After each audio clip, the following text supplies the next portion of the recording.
এদের একটা ওই নাম সহ ওই যে ছবি সহ আপনাদের কাছে রাখবেন। আপনারা যখন ওই যে পুলিং এজেন্টের ফর্ম ফিল আপ করবেন তখন ওইটা লাগবে, তখন ওইটার সাথে কিন্তু আপনাদের এটা দিতে হবে। তা আমরা আগেই আপনাদেরকে প্রিপেয়ার করে দিলাম যাতে পরে আর সমস্যা না হয়। কথা বুঝতে পারছেন? তা আমরা ওইগুলো ফর্মগুলো আমরা দিব, তারপরে ভোটার লিস্ট আবার আমরা দিব নির্বাচনের আগে।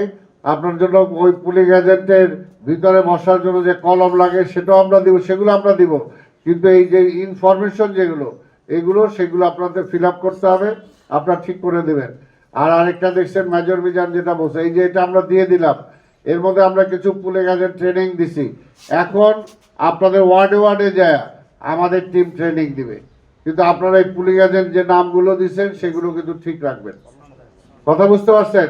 আর যদি কোনো পুলিং এজেন্ট এখনই যে বাইরে চলে গেছে, অসুস্থ হয়ে গেছে, এই হয়েছে ওই হয়েছে, ওগুলো আগে থেকেই স্ক্রুটিনি করে বাদ দিয়ে দিবেন, যেটা সলিড থাকবে সেটারে রাখবেন। এমনিতে আমরা 2টা করে চাইছি, ঠিক আছে?